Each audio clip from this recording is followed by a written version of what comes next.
What's going on, everyone? And in this episode of Ask MandR, we're going to be talking about what the $1,000 Death Star needs included to be worth $1,000, the best LEGO Star Wars minifig of 2024, the LEGO Game Boy announcement, and much more. If you guys have a question or topic for next week's episode, drop in the comment section down below. I just might pick it. Hit the like button if you enjoy. And let's get to our first question from Namaya, who says, now that 2024 is over, what was the best minifig of the year? And, well, I've got my whole bag of them. I always do this. I number the bag and I fill it up throughout the year. It's fun. Some of my anniversary figures aren't here because I put them in the case. So let's see what we got. All right. It's not that one. Definitely not that one. Looks like we've got a contender here with Moff Gideon. Yeah. Wait, why do I have two of these in here? He only came in one set for 2024. I think Thrawn's a contender. Jedi Bob, gotta be a contender. Neil is a contender. Oh, yes, absolutely. Let me throw him here. Can you even see him down here? Oops. Maybe? Yeah. Literally just walking on the floor made him fall off. That's funny. So I also got all my 25th anniversary figs in here. If you want this case, it's on MandRshop.com. I would say there's actually 3 contenders in here with Malik, Nine Nub, and Cal Kestis. So that's like your top 7 almost, in my opinion. I feel like I should do a video of like the top 10 figures of the year every year. That would actually be kind of fun. I really like Moff Gideon just because he's got that like dope red and black color scheme and that Imperial vibe. Obviously Jedi Bob because nostalgia, Thrawn because he's freaking Thrawn. I think I'm going to stick it out with Nine Nub as the best figure of the year. Not by a very wide margin, but he does look great. Just looking at the mess in front of me, outside of the clone troopers and maybe the rebel troopers not getting dual molded legs, I think 2024 was a very good year for the LEGO Star Wars minifigure. Next question from Chip Prince says, you're the new head of LEGO Star Wars. What actions are you taking first? What sets are you releasing? Keep in mind your actions directly impact the company. Drops in profit or poor public reception can cost people's jobs and livelihood. Well, as we have found out, poor public reception certainly does not cost anyone's job or livelihood. So I don't think we really have to worry about that. Oh, I still have more figures here. Obviously, anything I do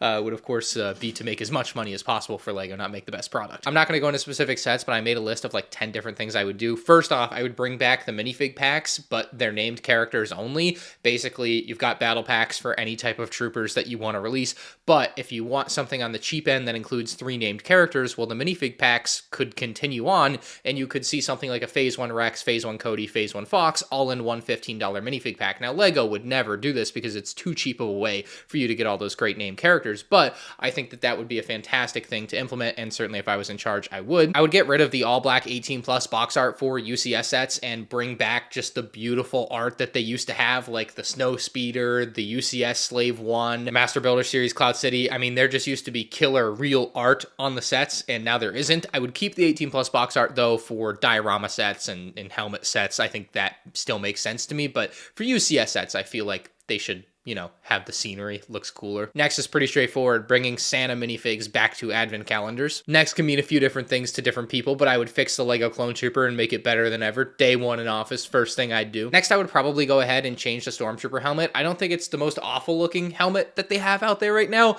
but it sure ain't particularly pretty. It just looks a little bit too big, and certainly the fact that you cannot turn the helmet is ridiculous to me. I don't know why that was a function that was essentially lost with the new one compared to all of the old ones, so I don't love that, and I think I would end up getting that changed. And we could probably get a very nice, slightly smaller and turnable dual molded helmet. I mean, the Scout Trooper is a good example of that. That helmet turns just fine. It's got all the detail that you could ever want on there. It looks beautiful, probably one of their best helmets ever, so I would very likely do that. Big one here for collectors, as I'd bring back Comic-Con and Star Wars Celebration exclusive sets. It's silly today. You just get like a tile or a pin. We're bringing sets back. It's so much cooler. It's part of the aura of LEGO Star Wars that those things exist. And to have this idea that the future may never have another one again is stupid. We're bringing them back. Now, the LEGO Star Wars X-Wing mech kind of makes me hesitate about this because it's really nice. However, I would get rid of mechs and I would just make more microfighters instead. I feel like microfighters just feel more natural for LEGO Star Wars, and so I think I would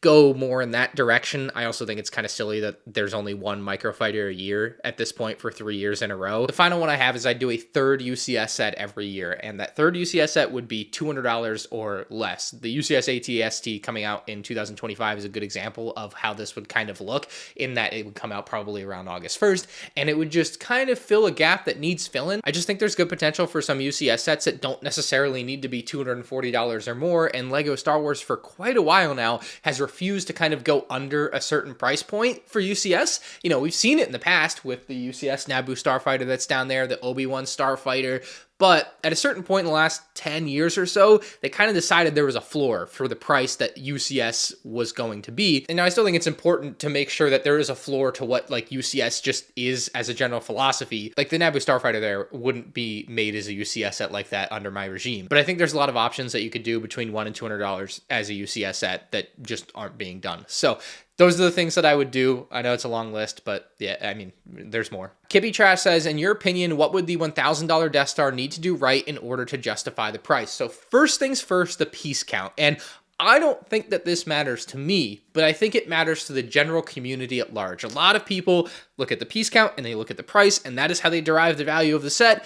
And so I think it's something that is going to be important. There's currently a $500 UCS set out for Lego Star Wars, and if you double that, you get to the price of what the Death Star is supposed to be. Its piece count is 3,943, so if you double that, you're going to be just shy of 8,000 pieces. I think the Death Star needs to be over that 8,000. I don't think it can be under, because if it's 7,000 something, you're going to start to feel like they're really squeezing you. Even though I wholeheartedly disagree on the price per piece thing, I just think it's important that this set frankly have a lot of pieces, and it will really sway public opinion on the set. Like if they somehow get this to like 9,000 plus pieces for $1,000, I think people would look at it and be like, oh, okay, maybe. Still depends on the size of the thing and the number of minifigs, but maybe. Obviously the size matters, it does in this case, and the number of minifigs and quality of minifigs matters. Very important. Much like the sail barge, the number of minifigs and quality of minifigs mattered. It always matters. But of course, as the price goes up, it becomes more scrutinized. And if you're going to make a $1,000 Death Star playset with panels, and it's supposed to be the biggest, bestest thing you've ever made and ever sold, it better have some of the best figures you've ever sold, And so I just expect a ton out of the figures for this set. They better all be the best possible versions of themselves that they can be. I'm tired of the excuses from the designers. In the Jabba Sail Barge is one of these sets that there was an interview on that you probably never saw or read, but they did say that there's basically other considerations when it comes to the figures. Basically, they're trying their best not to say that on this overpriced, very expensive product, we couldn't give you a good Bib Fortuna because we're trying to make more money. Even though back in the early 2000s, we had a unique Bib Fortuna mold for a $7 set. So, make it make sense. But, at the end of the day, there's just no excuses on this set. Frankly, there's no excuses on most sets, but no excuses at $1,000. The figures need to both be very good and be in high quantity. You just can't look at it and think something's missing. There's plenty of sets where that happens. You can't do that here. I think 25 is the absolute floor because that's around the number that the previous two playset Death Stars have, but I would certainly want and expect more given that this set is wanting more from our wallets, right? I think those are the generally important basic benchmarks, but when this thing comes out, it's also going to require to have an awe factor. Like, do you look at it and go, holy crap, I want that? Or do you look at it and go like, man, it's like kind of like Jabba's Sail Barge. Like, you don't go, holy crap, I want that. You go, it's all right, I guess, for 500. It's not, like, I like it. I love it. I think it looks great. The figures are meh. But, like, do you look at the build and you go, holy crap, that's amazing for $500. I don't think the Jabba Sail Barge does that. The Death Star for $1,000 definitely needs to do that, though. Noah says, is Lego Star Wars actually ending in 2032 because nobody seems to be talking about it, and I'm kind of freaking out. Well, first off, we're 7 years away from that, so no one should be talking about that right now. But also, that's just when the current contract ends. The contract has been renewed numerous times. There's no reason to believe that the contract come 2032 won't be extended, very likely for like another 10 years to 2042. So as of now, it technically does end in 2032. However, the contract will very likely get renewed again, and it will continue on, and such is life. The Drew ID Gaming says, what do you think of the Lego collaboration with Nintendo with the Game Boy set coming out in the fall with set number 72046? I thought it was extremely odd that they announced it this early. That was my actual biggest takeaway from it. It's just super odd for a January announcement to be about a set that doesn't come out until October for Lego. It just doesn't happen these days. Biggest reason that I heard proposed to me as to why they would do this is so that it doesn't leak and then Nintendo finds them or something, and so they avoid all of that, and that might be the best explanation for it that we'll ever get. As far as the size of the set, though, I'm a little bit perplexed. Like, it'd be about the size of your iPhone, maybe a little bit bigger, so it just feels like an oddly sized thing, and they're certainly not going to sell a $40 Game Boy set. It's gonna be, you know, $80, $100, $120, you know, like, they're not going to sell a cheap Game Boy set. It's got to be, you know, closer to the $100 price point, just because they never make these things like good but cheap. They're good and expensive, you know what I mean? So I'm kind of expecting this to be a set with 3 or 4 different types of Game Boys included, plus a bunch of cartridges, just so it gets closer to that $100 price point.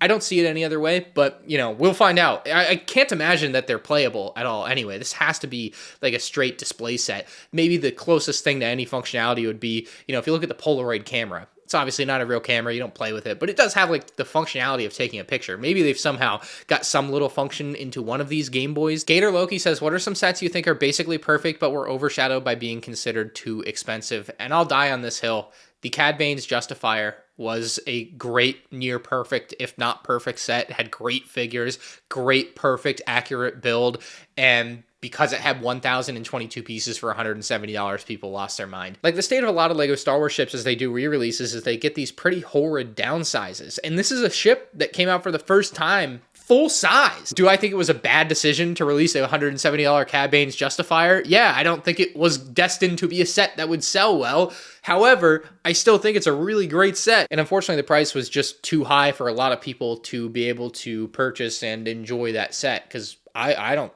see really any flaw with it outside of the price. If that's your flaw with it, I get it. Like, I can see why people think it's overpriced, but man, it's a big set, you know? It ain't small. I found a good old one, the 2017 Jedi Starfighter with hyperdrive ring. This one for $100, I think it was 825 pieces. That's off the top of my head, so hopefully the picture on screen matches. But that one was ridiculed for its $100 price at the time, and let's see what that is in inflation. That would be $130 in today's money. That is absurdly overpriced. Like, that should be a $100 set today. But yeah, that set back in the day, very overpriced, got a bad rap for it, but is otherwise just an awesome set. Brick Lab Studio says, with the leak / rumor of the new updated LEGO Star Wars book, do you think we will see a minifigure or an updated time capsule? So I think we've known for a while that the Force of Creativity was going to be released as a standalone book without the time capsule for a cheaper price, and that is going to be happening on April 24th of this year, apparently. The price in British pounds looks like it's $60. That's about 75 US dollars. So you're looking at about half the price of the book with the time capsule, which tells me that LEGO values the time capsule at $75, which is bonkers. But we'll address that a little bit more when I get this other book in hand and probably do another review of it. And the review of it, I feel like, would be less of a review of the book and more of a review of the fact that they considered the time capsule to be worth however much money, and it wasn't. But it looks like it's going to be the same exact book with no changes to any of the writing on the inside. It just looks like the exterior will have a gold color to it instead of the blue, silver, metallic finish that the last one had. There shouldn't be a minifig or anything else included with it. It should just be the book on its own. So we should know more about it soon. It's coming out before May, so not too long, but yeah, probably nothing extra fun or cool with it. Andersaurus Rex says, what is, in your opinion, the most misplaced minifig in a Star Wars set? And I didn't research all of them ever, so you might have a better answer than me leave in the comments, but I did some brief research, just looking through some pictures to kind of see what I thought was misplaced. And the Mace Windu in the 2005 Clone Turbo Tank definitely feels misplaced on Kashyyyk there, because he wasn't on the Battle of Kashyyyk. Obviously, they designed the set before the movie came out. There's a reason that he's there, and he maybe wouldn't be there in a modern set. But yeah, definitely feels misplaced in this particular case. More recently, Commander Fox being included in the Coruscant Guard gunship instead of Commander Thorn. If I remember correctly, Commander Thorn was definitely the figure that would have made more sense canonically to be in this gunship, but they went with Commander Fox for some reason and still didn't even make a good figure. And then just because I did the comparison recently, you've got the 2010 ARC 170 with Kit Fisto. And look, I think it's great to just get a random throw-in Jedi like this, of course. Basically, there wasn't another set where Kit Fisto would have come out in, so putting him here makes sense. However, as far as did he ever interact with an ARC 170 in the Clone Wars, Yeah, I don't think so, or in Revenge of the Sith. So I do wish in a case like that, he was included purely as an extra, like the 3 clone pilots and Kit Fisto, not 2 clone pilots and Kit Fisto. Next from Steve says, I saw a rumor that clones were having a big change in 2025. Is this true or utter garbage? I haven't seen this rumor. I don't know where you're looking at deep on the internet. Maybe send me an Instagram DM if you got more intel on that shows me where you saw it. But yeah, it's probably a big nothing burger, unfortunately. And I'm going to give them this year. We're going to see how the Galactic Marines turn out. We're going to see how the 327th Troopers turn out. But I am pretty much ready to make my video on how LEGO Star Wars ruined Clone Troopers, because we're going on, this will be year 4 of them just being terrible. So yeah, I think I do need to make that piece of content and explain why they suck and how they can fix them, because they clearly could use some help. The Ruck says, the new Pirate CMF has a cloth waistcape. Does this mean cloth waistcapes will return to LEGO Star Wars in 2025 as well? Well, if you guys remember, the LEGO Star Wars minifig designer said that they removed cloth waistcapes from all of their Clone Troopers so that they could, of course, sit down.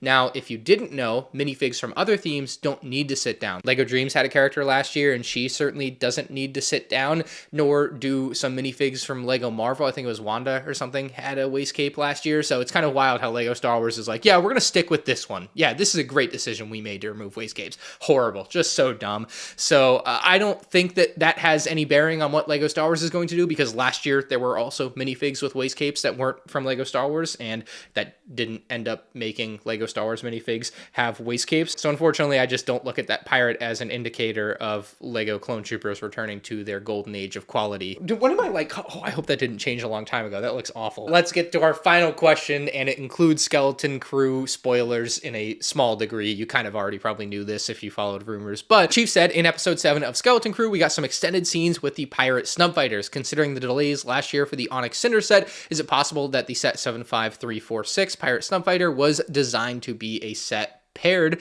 with the Onyx Cinder? It has the Mando box art, but we've seen Vane multiple times in Skeleton Crew, along with the ship getting more screen time. So it was kind of known that Vane was going to show up in Skeleton Crew and that he would be a character in it. I'm surprised he hasn't been really there. Like, I just thought he'd be more, but maybe that will be something we see in future seasons. Regardless, I think part of the reason that Vane and the Pirate Snub Fighter existed is because LEGO would have been told by Disney that this is going to be like a multi-show type of set, but at the same time, like, yeah, the set was made for The Mandalorian. Does it also sell and go side by side with the Onyx Cinder? Yes, the set didn't retire until the end of 2024, so it technically did have some side-by-side time, although by the time the Onyx Cinder came out, the Pirate Snub Fighter was mostly clearanced out for most stores. I think it got clearanced out back in like May. I remember seeing them on clearance like early summer, so it's been a while since they've probably been sold out at most stores, but online certainly. I do think the shelf lives were certainly supposed to pair up a little bit more, because the Onyx Cinder was supposed to be released on January 1st of 2024 and not August 1st, and since the show got delayed, the set also got delayed, and so that kind of messed that up. Now, it's not the worst delay and mix up and ruining of a pairing, because if you go back in LEGO Star Wars history, if you know your lore, the 2016 UCS Assault on Hoth, it was actually supposed to release in 2015, and that would have given it shelf life alongside the AT-AT and the Snowspeeder sets. They would have been like, you know, accompanying that UCS Assault on Hoth. But instead, when the Assault on Hoth came out, there was no AT-AT on shelves. That one, certainly, the Onyx Cinder and the Snub Fighter were intended to kind of be side by side on shelves and probably